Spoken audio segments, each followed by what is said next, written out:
go to trial and are found guilty in these cases, or this case, and those prior offenses are true, that means you would be considered a second-degree felony for punishment, which is between 2 years up to 20 years in prison. Do you understand all of that?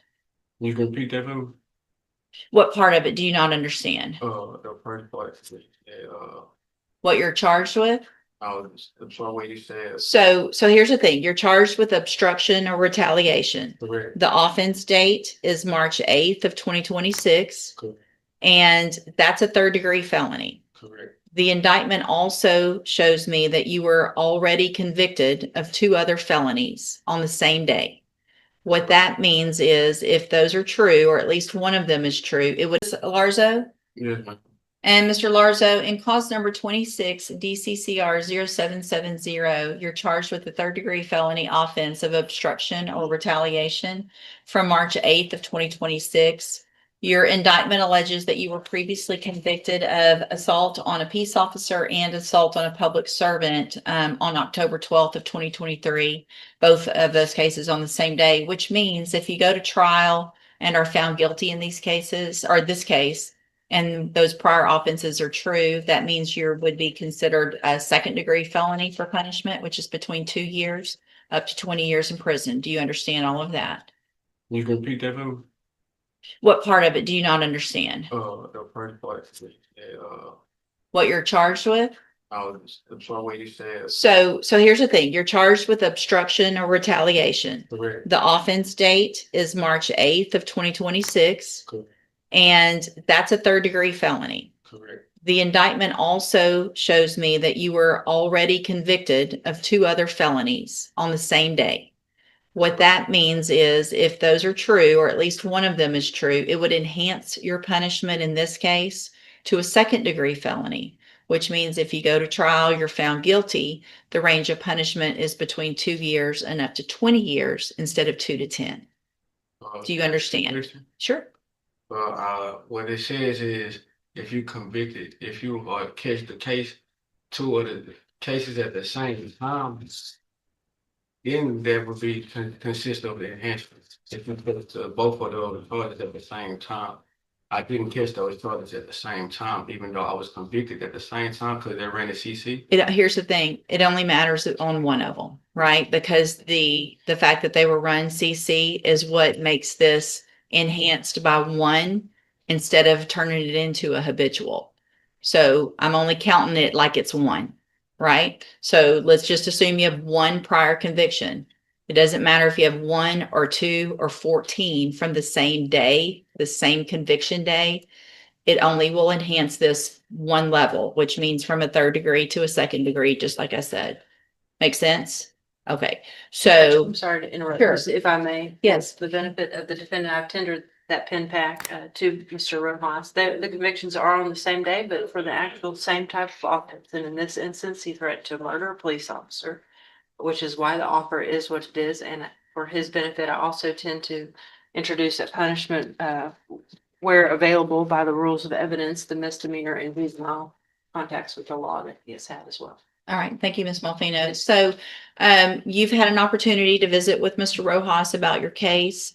And Mr. Rojas, do y'all have an announcement? Judge, I was speaking with Mr. Larzo yesterday. I think his intention is to come here this morning and ask for a new lawyer. I explained to him the way to get a new lawyer is to reject the offer and set it for trial, because I think that was originally his intention. He, however, didn't want to sign any paperwork with me. Because I haven't got an offer. You haven't gave me an offer. You said 5-year cap. I don't know what that is. That's not an offer.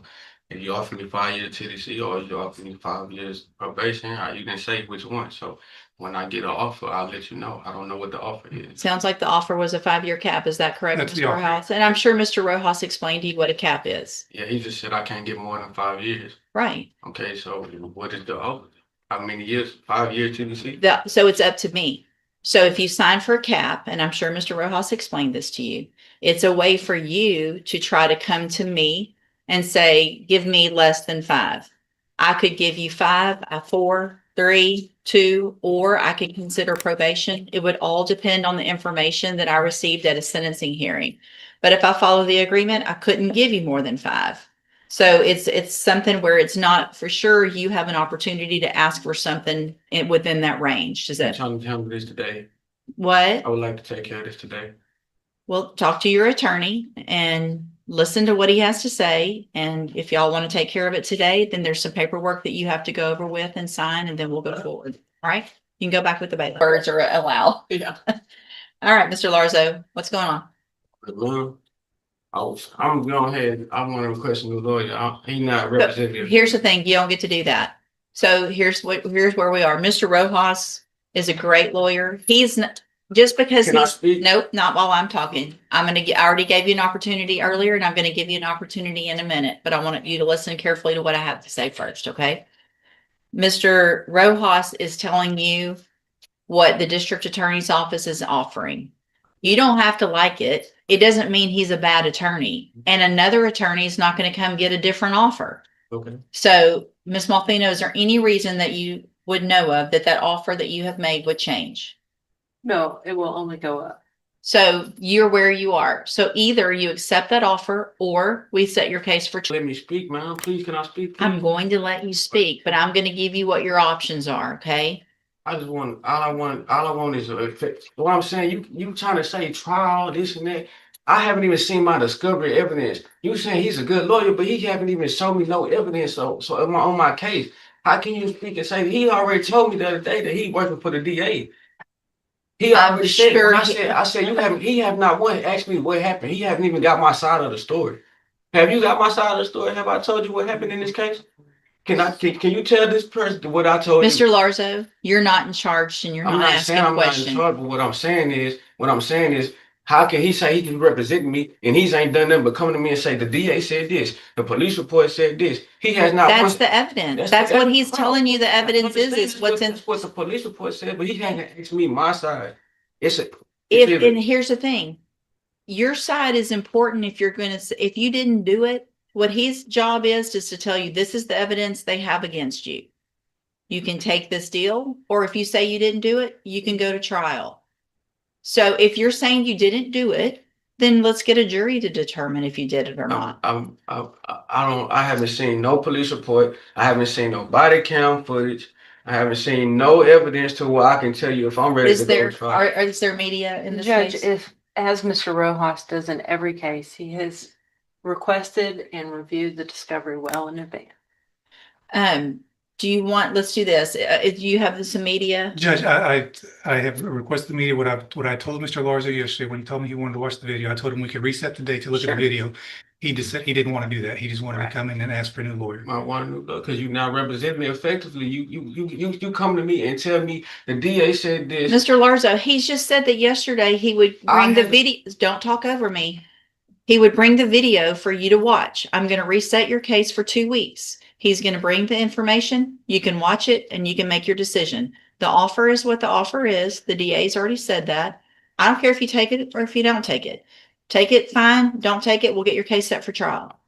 You need to be respectful. Mr. Rojas is going to get out there, show you everything. You don't get to keep copies of things by law. He doesn't get to hand you a police report and you keep it. That's part of the law. So he can go over that with you, read what it says to you, show you the video, and then you can make your decision. Go back with the bailiff. May I ask a question? Nope, I'm done today. Go back with the I'm not bailiff. understanding how you can give somebody 4 years for an aggravated. And that's where this courtroom exchange comes to an end, but the debate definitely doesn't. The defendant leaves frustrated.